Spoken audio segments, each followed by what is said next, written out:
ಅಂದು ನಿನ್ನ ಅತ್ತಿಗೆಯನ್ನು ಬಲತ್ಕರಿಸಲು ಬಂದಾಗ ನನ್ನ ಕಣ್ಣಿಗೆ ಹೊಡೆದ ನಿನ್ನ ಅತ್ತಿಗೆಯನ್ನು ಬಿಡಿಸಿಕೊಂಡು ಹೋದೆ ಅಲ್ಲವೇ?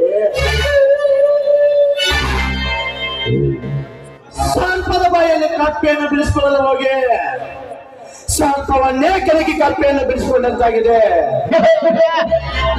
ಸಾವಿತ್ರಿ, ಸಿರಿತನವಿದೆ ಎಂದು ಸೊಕ್ಕಿನಿಂದ ಮೆರೆದಿರುವ ನಿನ್ನ ತುಂಬಿದ ಸಂಸಾರವನ್ನು ನಾಯಿಗೆ ಬೆಂಕಿಯ ಜ್ವಾಲೆ, ಆ ಜ್ವಾಲೆ ಓದಿದಂತೆ ಉಚ್ಚತಾನೋಡುತ್ತ ಆರಂಭವಾಗಿ ಬೇಗನೆ ಪ್ರಳಯವಾಗುವುದು.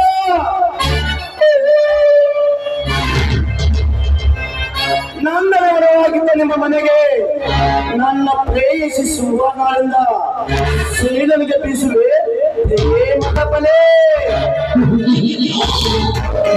ಆಗ ವಜ್ರ ಗೋಪಾಲದಿತ್ತಿರುವ ಆ ರಾಮಾಚಲ ಮನೆಯ ಆಶಾ ಗೋಪುರ ಸಿಡಿದ ಸಿದ್ಧವಾಗಿ ನೀರಿನಂತೆ ಬೆಳೆಯುವುದು.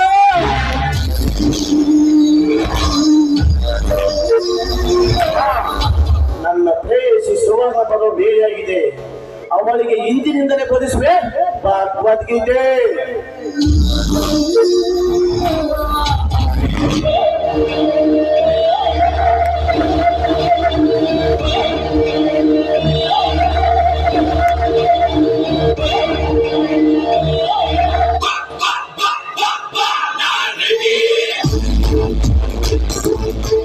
ಹಲೋ ಜಗನ್ನಾಥ.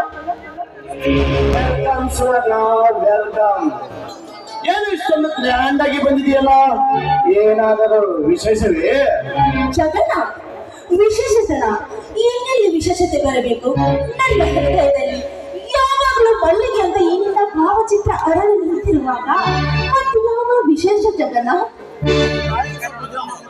ನೋಡು ಸುವರ್ಣ, ರವಿಯು ತನ್ನ ಮೃದುವಾದ ಗಿಡಗಳ ಬೀಳುತ್ತಾ ಪ್ರೇಮಿಗಳ ಸಂತೋಷಕ್ಕೆ ಎಡೆ ಮಾಡಿಕೊಡುತ್ತಾ ಹೇಗೆ ಕಣ್ಮರೆಯಾಗುತ್ತಿದ್ದಾನೆ. ಅಲ್ಲಿ ನೋಡು ಪ್ರಿಯಕರ, ಆ ಬಾನಲ್ಲಿ ಹಾರುತ್ತಿರುವ ಪಕ್ಷಿಗಳು ತನ್ನ ಸೂರ್ಯಾಸ್ತ ಅಸ್ತ್ರ ಅನ್ನದೊಳಗೆ ತಮ್ಮ ತಮ್ಮ ಜೋಡಿಗಳನ್ನು ಕರೆದುಕೊಂಡು ಹೀಗೆ ಗೂಡನ್ನು ಸೇರುತ್ತದೆ. ಆ ಗೂಡನ್ನು ಸೇರುವುದನ್ನು ನೋಡಿದರೆ ಅದೇ ಅಲ್ಲವೇ ಒಂದು ಸಂಕೇತ? ಇದೇ ಅಲ್ಲವೇ ಪ್ರೇಮದ ಸಂಕೇತ? ಜಗದ, ನೀವುಗಳು ರಸಿಕರಲ್ಲವೇ? ಇದೇ ಪ್ರೇಮದ ಸಂಕೇತವಾಗಿ ಮೂಡಿ ಬರಲಿ ನಿನ್ನ ತುಂಬುಗಲದಿಂದ ಒಂದು ಸುಮಧುರ ಗಾಯನ.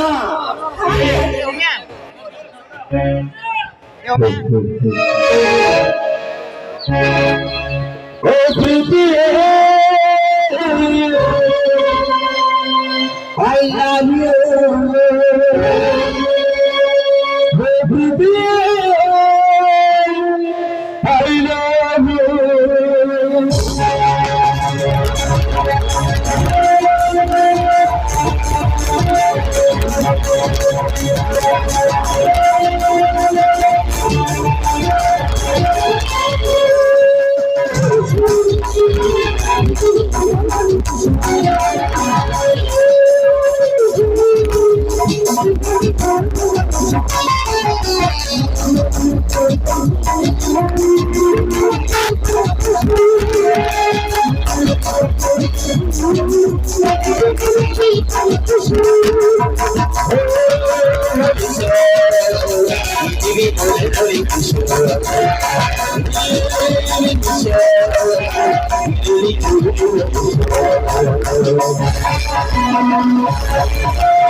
I love you. Every day, I love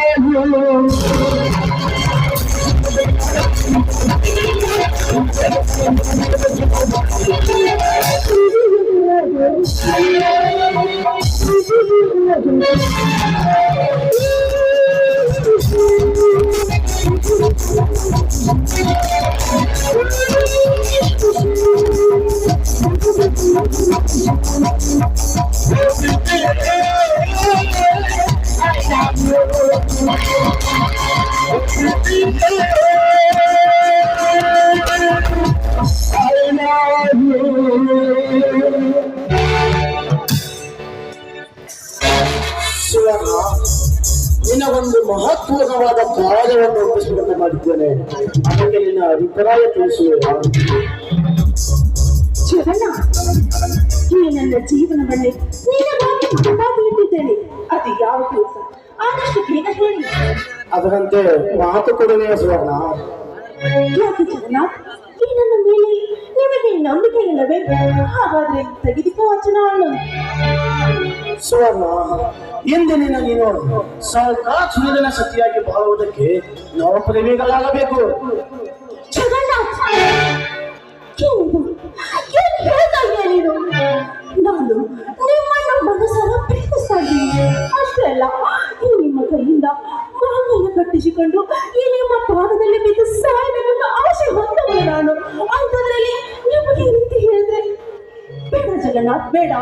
ನಿನ್ನನ್ನು ಬಿಟ್ಟು ಬದುಕುವ ಶಕ್ತಿ ನನಗಿಲ್ಲ. ಇದು ಮಾತ್ರ ನನ್ನಿಂದ ಆಗಲು ಸಾಧ್ಯವಿಲ್ಲ ಜಗನ್ನಾಥ್, ಸಾಧ್ಯವಿಲ್ಲ.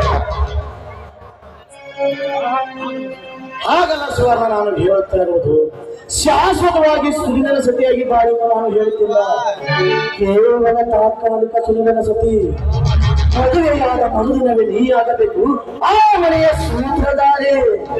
ನಂದನವನವಾಗಿದ್ದ ಆ ರಾಮಚನ ಆಶಾಗುತ್ರ ಸಿಡಿದು ಚಿತ್ರವಾಗಿ ನೀಡಿದಂತೆ ತಿಳಿದಾಗ ಆಗ ನೀ ಬಂದು ಶಿವನನ್ನು ಆ ಮನೆಗೆ ನಾನೇ ರಾಜ ನೀನೇ ರಾಣಿ.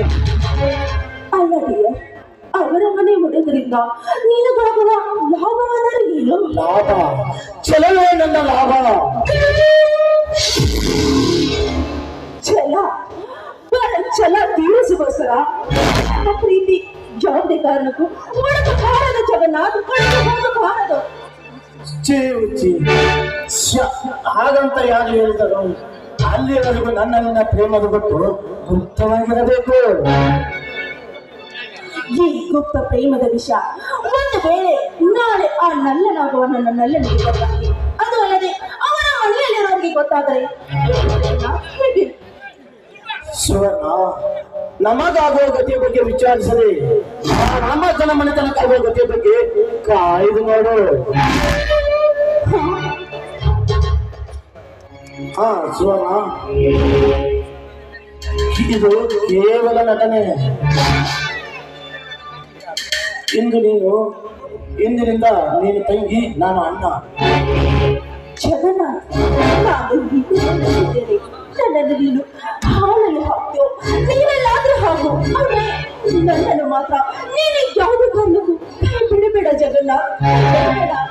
ನಂಬಿದವರಿಗೆ ಎಂಬುವುದು ಈ ಜಗನ್ನಾಥನ ಹೊತ್ತು ಗುಣದ ಅಭ್ಯಾಸ. ಅದೋ ನೋಡು ಸುವರ್ಣ, ಬಾಯಾರಿಕೆಯಾಗಿ ಕುದುರೆ ಓಡುವಂತೆ ಆ ಸುನಿಲ್ ಇಂಥದ್ರಲ್ಲಿ ಬರುತ್ತಿದ್ದಾನೆ. ಇಂದಿನ ಶುರುವಾಗಲಿ ನಿಮ್ಮ ಪ್ರೇಮದ ನಟನೆ. ನಡೆಯಲಿ ಜಗನ್ನಾಥ್.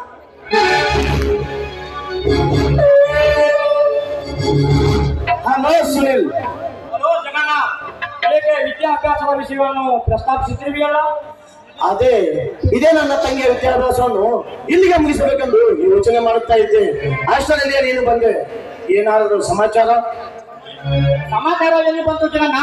ನೀನೇ ಹೇಳ್ತಾ ಇದೆಯಲ್ಲ ಹೊಸ ಸಮಾಚಾರ. ಇಲ್ಲಿವರೆಗೂ ನಿನ್ನ ತಂಗಿ ಇರುವಂತ ಪರಿಕಲ್ಪನೆ ನಿನಗಿಲ್ಲ. ಹೋಗಲಿ, ನಿನ್ನ ತಂಗಿ ನನ್ನ ಮುಂದೆ ನಿಂದಿಸಿ ಚಾಕ್ಲೇಟ್ ಕೊಡ್ತಾ ಇದೆಯಲ್ಲ. ಓ, ಆ ವಿಷಯವೇ. ನಾನು ಆಗಾಗ ಧಾರವಾಡಕ್ಕೆ ಹೋಗ್ತಾ ಇದ್ದಲ್ಲ ಸುನೀಲ್. ಇದೇ ನನ್ನ ತಂಗಿಯನ್ನು ನೋಡೋದಕ್ಕೆ. ನನಗೆ ಇವ ಒಬ್ಬಳೆ ತಂಗಿ, ನನ್ನ ಸರ್ವಸ್ವ ಇವಳೆಂದರೆ ತಪ್ಪಾಗುವುದಿಲ್ಲ. ಸುನೀಲ್, ಇವರ ಹೆಸರು ಸುವರ್ಣ ಅಂತ. ಈ ವರ್ಷ BA ಫೈನಲ್ ಫಸ್ಟ್ ಕ್ಲಾಸ್ ಆಗಿ ಪಾಸ್ ಆಗಿದ್ದಾಳೆ. ಮತ್ತು ಸಂಗೀತದಲ್ಲಂತೂ ಶಾರದೆ. ಸುವರ್ಣ ನನಗೆ ಪ್ರಾಣಕ್ಕೆ ಪ್ರಾಣ ಕೊಡುವ ಸ್ನೇಹಿತ ಅಂತ ಹೇಳ್ತಾ ಇದ್ದಲ್ಲ, ಇವನ ಹೆಸರು ಸುನೀಲ್ ಅಂತ. ಜಗನ್ನಾಥ್ ನಾಯವರು ಎಲ್ಲೋ ನೋಡಿದ ಹಾಗಿದೆಯಲ್ಲ. ಹೌದಾ, ನಾನು ಕೂಡ ಇವರನ್ನ ಚೆನ್ನಾಗಿ ನೋಡಿದ್ದೀನಿ. ಓಹೋ, ನೀವು ಮೊದಲೇ ಪರಿಚಯಿಸಿದಂದಾಯ್ತು. ನಾನು ಪರಿಚಯ ಮಾಡಿದ ಅವಶ್ಯಕತೆ ಇರಲಿಲ್ಲ. ಸರಿ, ನೀವಿಬ್ಬರು ಮಾತನಾಡುತ್ತೇವೆ. ನಾನು ಹೊರಗಡೆ ಸುತ್ತಾಡಿಕೊಂಡು ಬರುತ್ತೇನೆ.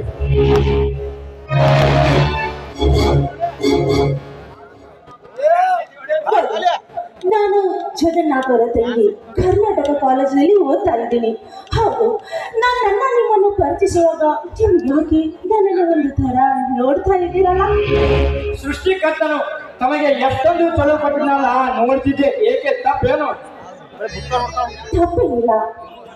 ನಾನು ಯಾರು ಎಂದು ನನಗೆ ಪರಿಚಯಿಸಲೇ ಇಲ್ಲ. ಆದ್ರೆ ನನ್ನ ಅಣ್ಣ ಹೇಳ್ತಿದ್ದನಲ್ಲ, ಹಾಗೆ ಈ ನಿಮ್ಮ ಕೊಡಿನಾಟವನ್ನು ನೋಡಿ ನಾನು ಕೂಡ ನನ್ನ ಮೈಯನ್ನು ಮರೆತು ಬಿಟ್ಟೆ. ನಾನು ಈ ಊರಿನ ಪೊಲೀಸ್ ಪಾಟೀಲ್ ರಾಮಧರ್ಮದ ಹೆಸರು ಸುನೀಲ್ ಅಂತ. ನನಗೆ ಶಂಕರ್ ಎಂಬ ಅಣ್ಣ, ಸಾವಿತ್ರಮ್ಮ ಅತ್ತಿಗೆ ಹಾಗೂ ನನ್ನ ಬಸವರಾಜ ತಮ್ಮ ಹಾಗೂ ನನ್ನ ತಂದೆಯವರಿದ್ದಾರೆ. ಮತ್ತೆ ನಿಮ್ಮದು ಮದುವೆ ಆಗಿದೆಯೇ? ಮದುವೆ ಅಂತೂ ಆಗಿಲ್ಲ. ತಾವು ತಪ್ಪ ತಿಳಿದುಕೊಳ್ತಿದ್ರೆ ತಮ್ಮೊಂದು ಮಾತು ಕೇಳಬೇಕಂತ ಅದಕ್ಕಾಗಿ. ಅಭ್ಯಂತರ ಇಲ್ಲ. ಅದು ಏನು ಅಂತ ಬೇಗ ಕೇಳಿ. ನಾನು ನಿಮ್ಮನ್ನು ಮನಪೂರ್ವಕವಾಗಿ ಪ್ರೀತಿಸ್ತಾ ಇದ್ದೇನೆ. ಕೋಪಿಸ್ಕೊಳ್ಳಬೇಡಿ. ತಾವು ಮನಸ್ಸು ಮಾಡಿದರೆ ಮದುವೆಯಾಗಲು ಸಿದ್ಧ. ನೋಡಿ ಸರಿ, ನಾನು ಕೂಡ ನಿನ್ನನ್ನು ಮನಸ್ಸಿನ ಪ್ರೀತಿಸ್ತಾ ಇದ್ದೀನಿ.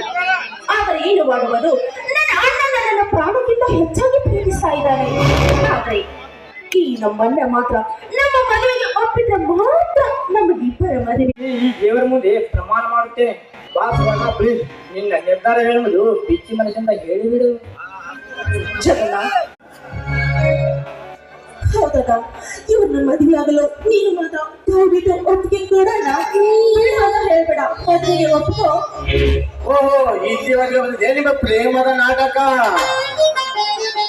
ಸುವರ್ಣ, ಇವರು ಅಗರ್ಭ ಶ್ರೀಮಂತರು ಮತ್ತು ಮೇಲಾಗಿ ಊರದ ಅಂತಿರುವ ಪೊಲೀಸ್ ಪಾಟೀಲ್ ರಾಮಚಂದ್ರ ಮಗ.